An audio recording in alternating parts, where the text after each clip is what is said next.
Okay, so I did my project on gun control. How many of you are for gun control? No, I'm just kidding. Okay. I'm really Anybody not sure? Oh, all right. All right, so I just started off with a little picture here that shows some of the people that support gun control. You have some founding fathers here, then you have some dictators and the current president. All right, let's start off with a little video here. Oops. Oh.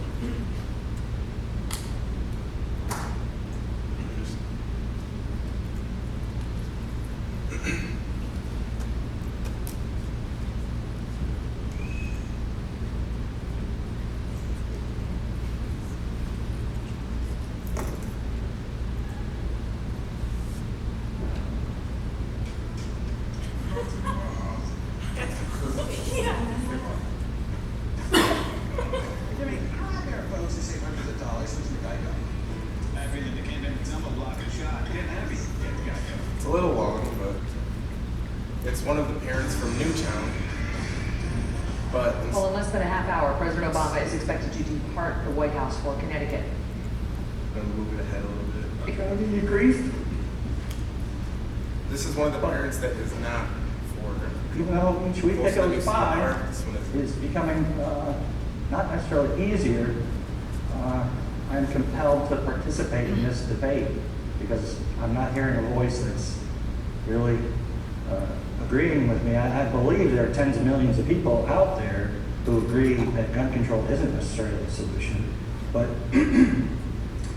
perhaps it's a way to avoid some of the sadness to participate in the debate. I don't know. And you are right, because so many of the Newtown families have joined in the push for gun control, and certainly you respect them and their opinions and their beliefs about what needs to happen out of this tragedy. But you do feel very differently. Why do you feel that gun control and the push for any one of these bills we're seeing right now is not the way to go? Well, perhaps you've heard the term before, but I feel it's a false premise. Gun control works for people who abide by the laws. Criminals who conduct most of the gun crime don't care about the law. They won't look up the Connecticut law to see how many guns, how many bullets have to be in the magazine that they're supposed to register with the state police at some point in the future once they come up with a blueprint for how to administer that. And yet, some of the parents made the point to 60 Minutes that still they could be slowed down. The law could slow future killers down by limiting the magazine clips available to them. And perhaps that could have made a difference in Newtown, talking about how he had to reload and how 11 kids managed to escape the classroom when the killer there reloaded, and why wouldn't we limit magazines on the federal level in the wake of that knowledge? Right, so again, false premise in that they're not talking about confiscating those magazines. The magazines are out there. If we were starting at point A and there were no guns and no magazines, fine. Perhaps we could talk about that, but there are millions, tens of millions of these out there, and criminals aren't going to hand them back. So why should I be hampered in protecting myself when someone could come to my home and outgun me? Should I feel safer because New York criminals will only be loading 7 bullets in their 15-round magazine? I don't think so. What do you believe these lawmakers need to be focused on? Well, the lawmakers, they write laws, and if they're a hammer, every problem looks like a nail. That's what they do. I didn't have much optimism about what they were going to bring through after what they did with the Cheshire home invasion. All they did was repeal the death penalty. There's no accountability for your actions. I believe accountability, enforcement of existing laws. I talked to the U.S. attorney that they refined for Connecticut, and he, I said, increased mandatory minimum sentences on gun-related crime. That does it. You don't need a new law. You need to enforce the laws that you have. I know you've spoken, among other topics, about parental responsibility and how important that is. And I want to ask you specifically, is that... I just want to go ahead and point out that most of these things they're saying are true. Like, how many of you actually think that criminals abide by the law? And I spoke with a person who was, he's a member of the NRA. He was a weapons training officer for Collins Prison, and he even agrees with all of this and says that the the laws are there. It's just they're not being enforced properly, and it only affects the people who follow the law. It has nothing to do with the criminals. So if they're trying to fix what criminals are doing, it's not going to do anything because they're not going to care about the law anyway. A reference to Nancy Lanza, and do you hold her responsible, accountable in any way for this crime? You know, it's been 4 months, and for most of that time, I've been quite charitable toward her. I didn't give the how, the why, and the how much. You know, we all knew the who, what, when, and where. But yes, it is. I do hold her accountable. A massive failure in parenting, and things could have gone so much better if she had been a responsible parent. And I think, in light of this tragedy, there's so much that can be shared about parenting. I'm learning more, and I think that should be spread across the country. Just focus on your kids. There's no more important job, nurturing, loving, being present and positive force in their lives. And the mental health system, which you feel has been all but ignored in the wake of Newtown. Right, there's so much that they're missing the boat here, and I fear that the political forces are focusing on gun control when major failing in mental health initiatives. So in Connecticut, the governor's talking about we need mental health. They're proposing this task force, and yet he's slashing the budget to hospitals by $550 million. So they're the ones who treat mental illness. They diagnose it, they treat it. How are they supposed to do that when these dollars are taken out of their system? It makes no sense. Many of the Newtown families seem to suggest that they will be heard, and seem to be implying that if this doesn't get done at the federal level, it will be an affront to the Newtown families, and they will continue to push for it. I mean, if you could speak to these lawmakers directly who are going to look at this federal bill this week, what would you say? Two things really. One would be, I, given this situation, have a seat at the table. I've been in the room, and they are approaching this in a very incremental way. They will take what they can get and take and take and take. And so I would caution legislators, be wary of that. Second, I feel like in Connecticut, when you watch the hearings, the legislative session there, this groupthink is taking place. They're suspending reason and critical analysis when those are what we need of these legislators to make reasoned decisions about the Second Amendment and other things that affect our liberties here. It's unbelievable. It's very hard when you look at these grieving parents, including yourself, who are asking you to do something, to not. All right, so that's a pretty long video. It's pretty boring, but he makes a lot of good points. So, the right to bear arms, obviously it's in the Constitution, and it guarantees that every person will be allowed to have their guns. It says that every person can have their guns, they have the right to form a militia. The reason they include this in the Constitution is so that every person will always be able to rise up against the government if they ever try to become too powerful citizens. So if anything happens, like in Germany, where the government tries to take over the citizens, that's not going to happen because the citizens will be able to defend themselves. And then it shall not be infringed. The word infringe means to commit a breach or infraction of, violate or transgress, to infringe a copyright, to encroach or trespass. Basically means don't touch it, don't do anything.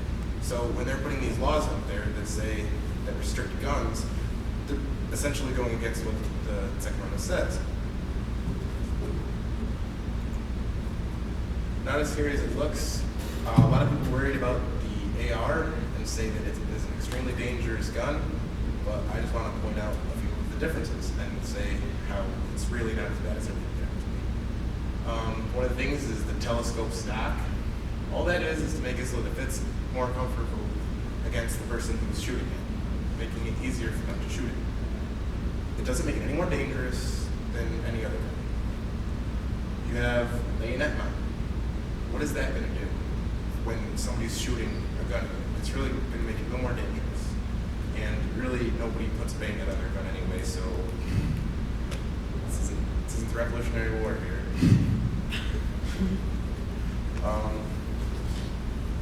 You got a flash suppressor.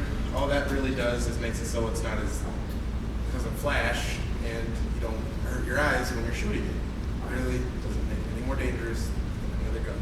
Just look at these two guns, and what makes that one look bad is just cosmetic differences that make no difference as to how the gun shoots, just how it looks. And I have a video here, and this is a woman from the NRA that will explain to you.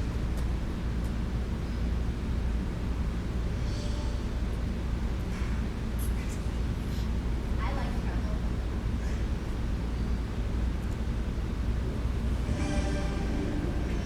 Welcome back to Hannity, down the Obama administration. How are you? I'm good. All right, so what do you got for us tonight? We're going to start with an AR-15, I think. Shows a bunch of different guns and shows how they shoot the bullets. So Firearms. much pay They attention are to the all bullets. semi-automatic. They differ in appearance and uses, but they all have the same function.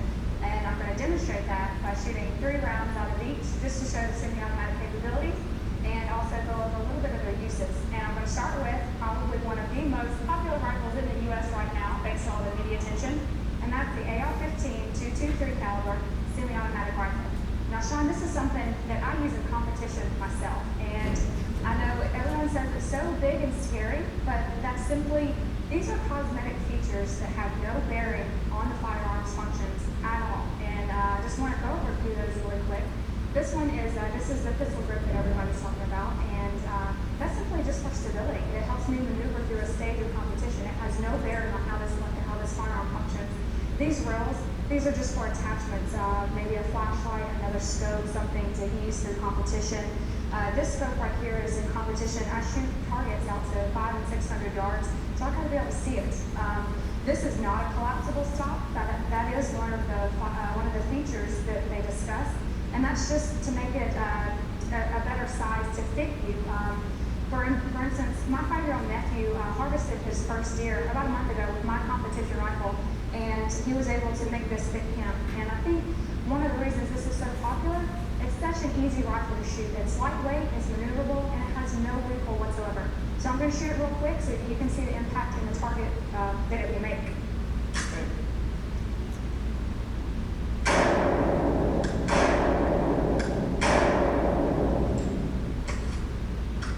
All right, now that is the AR-15 that everyone's wanting to ban. I want to see what you hit. Can we get a shot of that? Okay. Okay, so As you can see, now there's Can you make it a little bit two closer? targets. I'm only kidding. Well, then you wouldn't be able to see them. No, that was a good shot. And you planned it like you. that, right? You're that good at it. I did. I was right where I was aiming. Okay, perfect. Caliber semi-automatic rifle, and this is used more so in hunting. This is a popular round just because of its capabilities at long range distances on big game in the U.S. So I will show you that one.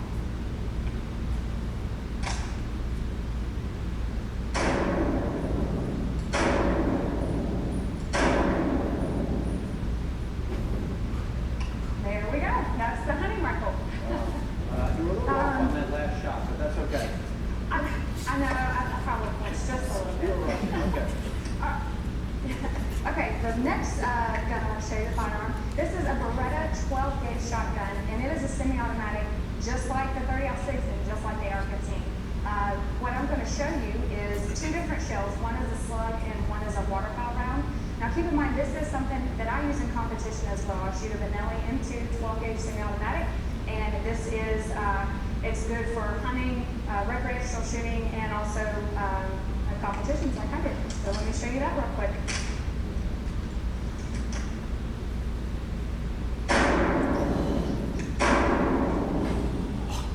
There we go.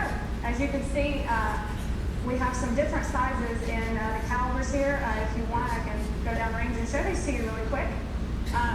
Now, the thing I want to show you, the 223, the big, bad, scary rifle, AR-15, this is the impact that the projectile made out of it. As you can see over here, we have the 30-06. It's obviously a lot bigger than AR-15. This slug is a lot bigger than the 30-06, bigger than the AR-15, and then last are this pattern. I mean, you can see the difference. So what I wanted to show you was that this is the least of your worries out of everything that I fired today, and this is what they're trying to ban. So everything here. But the last has gun more you of an fired impact. was not mentioned in the ban. I'm sorry? Because the last gun that you mentioned was not mentioned in the ban, correct? The one that did the Well, big it is a bang. semi-automatic. Right. Yeah, correct. The shotgun was not mentioned in the ban, and this is the damage it does as compared to the AR-15 223 round, which is trying to be banned. Do you have a quick chance to show us the 9mm semi-automatic pistol? You I have? do. I can do that really quick. Okay. What I have to show you is I have a Browning high-power semi-automatic 9mm, and it's a very popular handgun around the world, and I will show you just what the caliber does itself.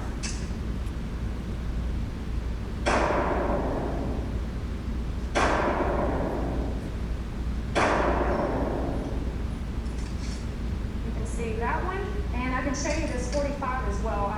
This is a Colt 1911. It's a semi-automatic as well, and I use this in competition. It got its name because it was designed in 1911, 100 years ago, and it's still, this is what I use today.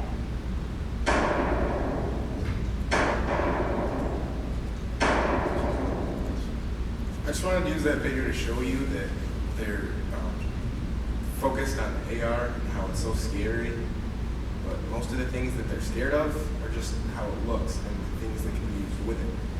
All of those weapons they showed you, they don't care about, and they're bigger than the ones, they're more dangerous than the ones they're trying to ban, because they don't know they're trying to ban it because it looks scary and it looks like this big thing that's going to go to a whole bunch of people, but it's not. It's safer.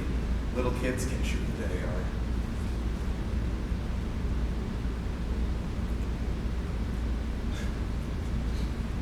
I want to talk about teachers carrying guns. Teachers carrying guns in school, in my opinion, would make school a little safer. Because if somebody comes into school with a weapon trying to shoot at all these kids, and let's say Mrs. McGowan here has a pistol on her side, I don't think he's going to be making it too far. They have done this in some places, but it's not like they can just say, "Oh, I'm carrying a gun to school." They obviously have to do things so that they can do it. They have to be approved by the board based on their personality and reaction to a crisis. So obviously they have to be normal, and they're not going to have any mental problems, which if they're teachers, they're not going to have any anyway. They also must be trained to handle crisis intervention and hostage situations. So these teachers are very prepared for anything, and it would be according to the school board and good mental health. And teachers would never shoot their students; they will never protect them. There's no known cases of any teachers shooting students.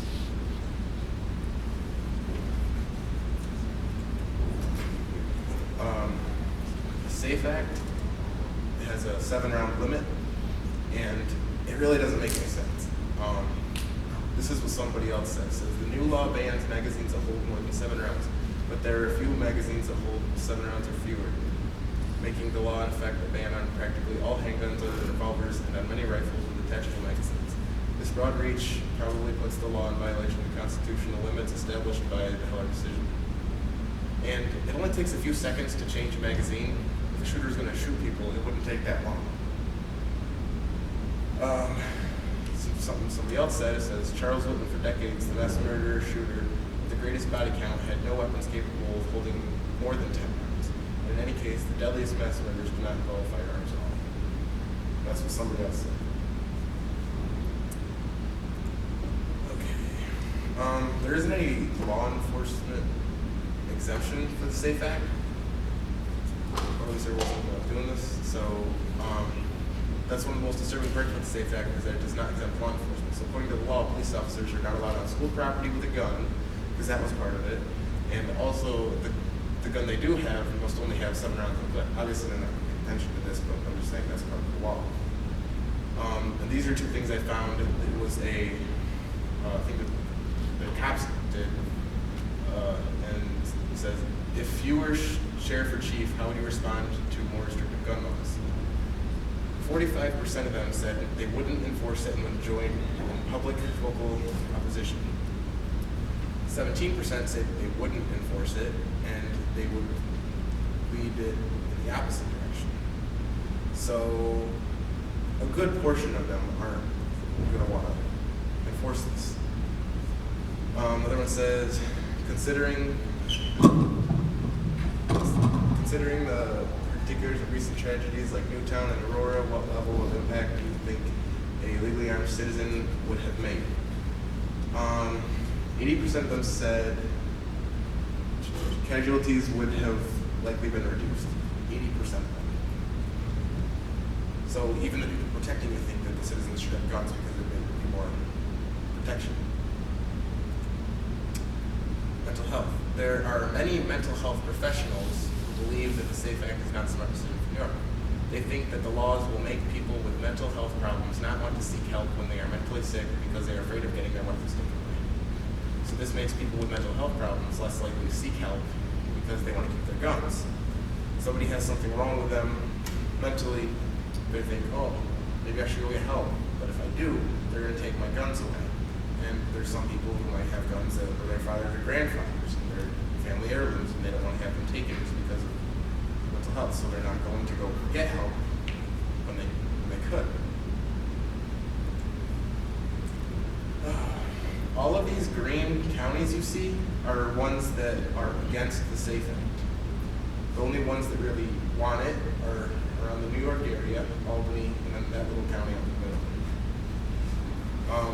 Cuomo's support declined significantly after he passed the SAFE Act. 59% of voters approved of the job Cuomo was doing as governor, down from 74% approval rating in a poll released last month. So it is apparent that a lot of people do not support the SAFE Act. The majority of the county want to repeal it. Public backlash. On February 28th, several thousand people went to Albany in the cold on a weekday to protest the SAFE Act. The majority of the counties don't want it, so that's why there's so many people there.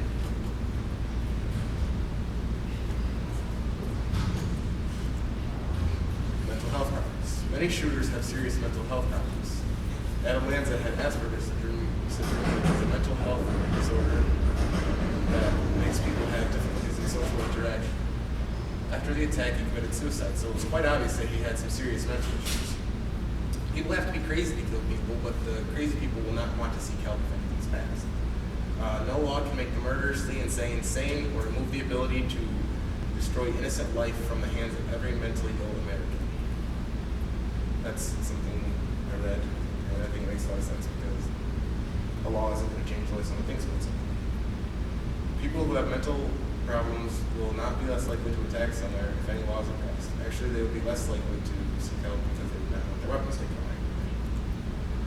And I have a bunch of pictures here for you guys to just look at if you want. A bunch of them, so look at them slowly. This one says, when the gunman realizes that nobody else is armed, he will lay down his weapons and turn himself in. That's just human nature. I feel like that's not going to happen. You tell me. I don't think so. Hello, my name is Ron, your home invasion specialist, and I'll be raping you tonight. Dang, I should have retired till stand your grounds.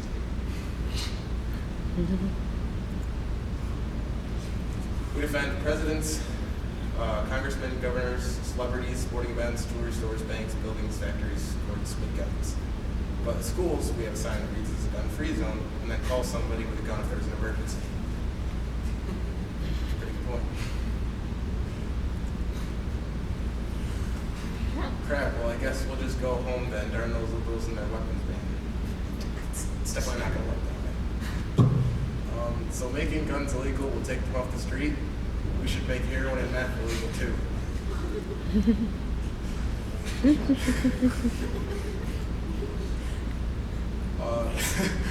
It says drunks with guns, you loot, we shoot. You may laugh at them, but they are the best at finding simple solutions to complex problems. Gun control. If owning a gun becomes illegal, then only the criminals will have the gun. I don't know, I think that guy with the gun control is doing pretty good. Alright. Just let you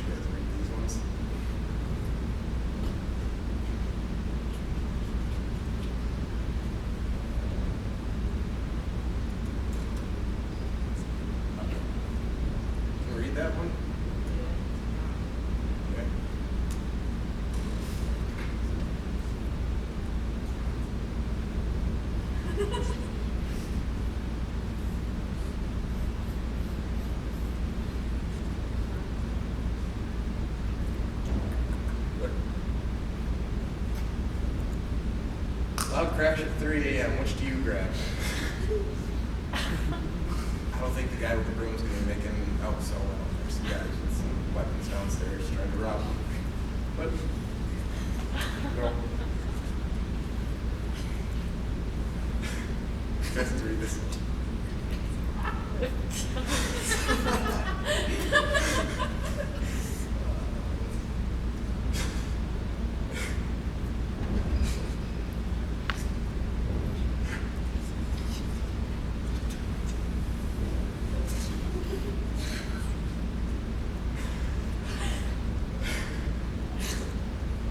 Gun control. Everybody dead in Aurora was unarmed and helpless. Everybody dead in Milwaukee was unarmed and helpless.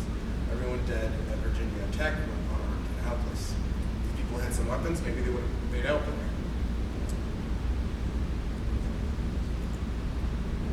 Guns are the best protection. Criminals are very scared by the thought of a home with a gun. Put yourself in that position. If you were going to rob a home, would you rob a home without protection or a home where you could leave with a gun shined?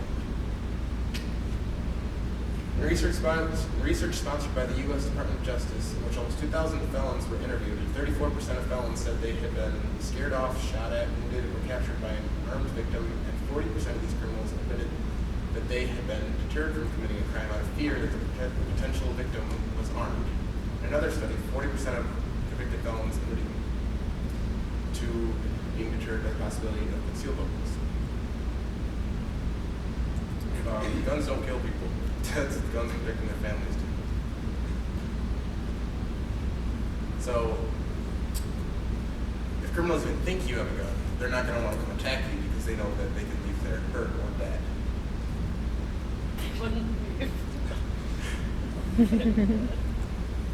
The end. I have one last video to show you.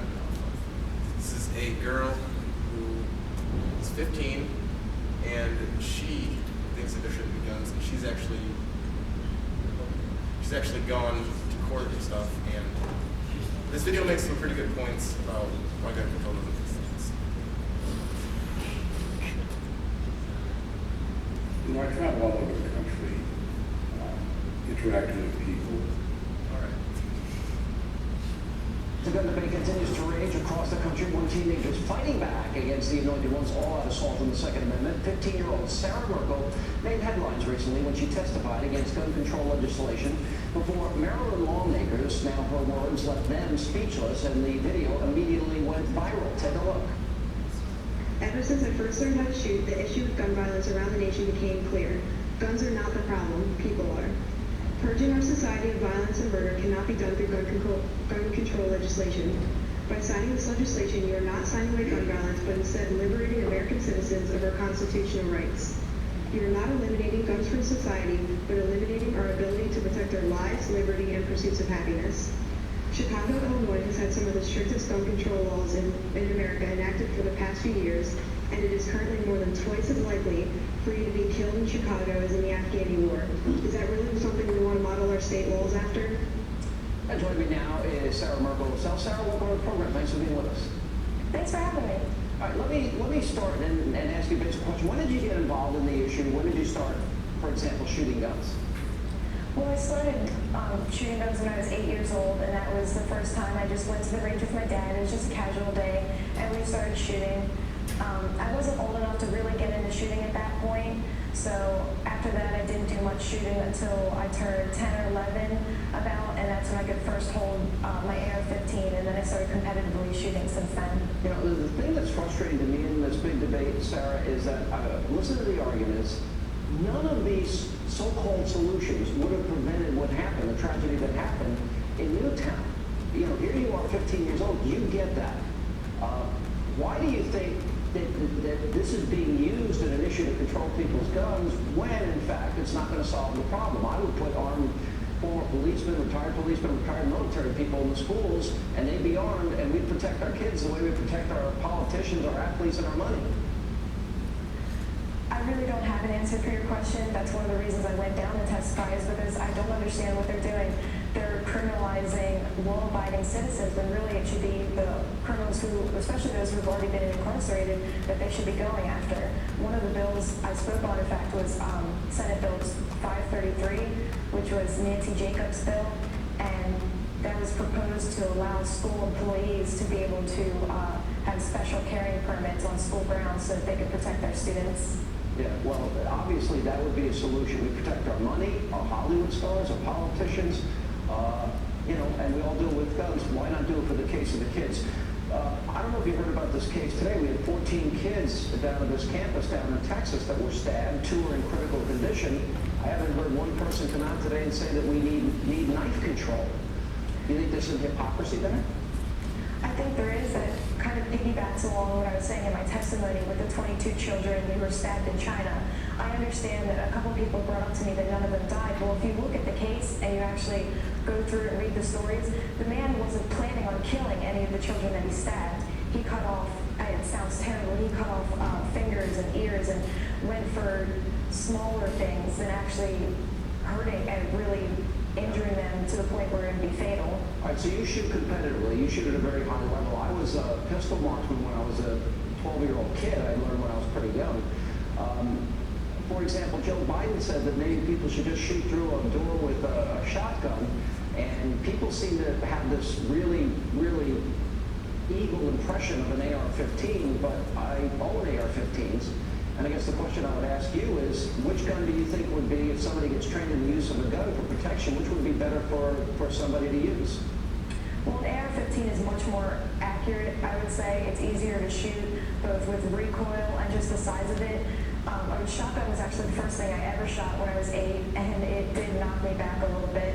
So for a lot of smaller people out there who are small-framed people who are trying to defend their homes, they wouldn't be able to. I actually, when I went to Annapolis, I spoke to a couple who said that the wife couldn't even shoot a pistol because her hands were too small. So the AR-15 is really the only practical weapon that she could use. Yeah, well said. You know what? Good for you. And the fact that cosmetic differences, one gun would be banned because it has a pistol grip or some other cosmetic addition to the gun, and it's the same gun as one that's not banned, just shows how ignorant they are in guns, doesn't it? I think so. Yeah. All right. Thank you, Sarah. Appreciate you being with us. Coming up next.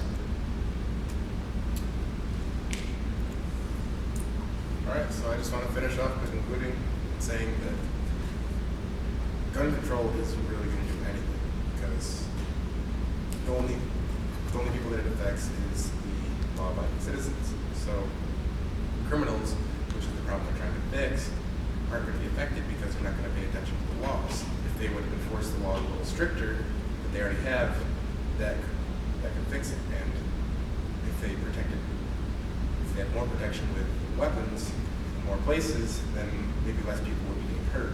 And it's pretty sad that you're twice as likely to get killed in Chicago than you are at war.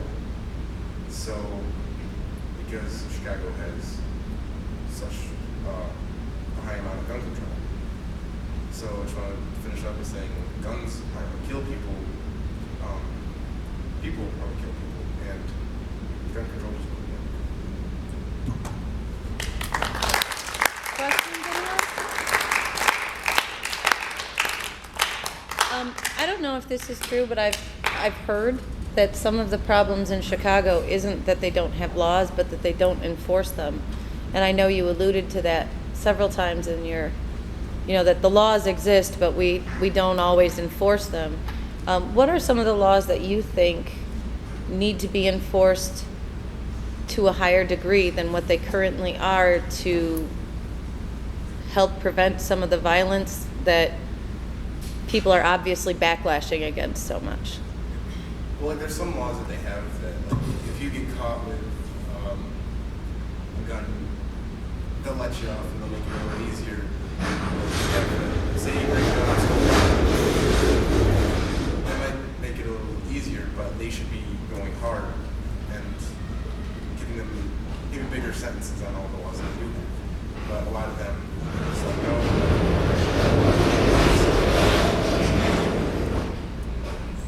Any other questions, comments? Okay.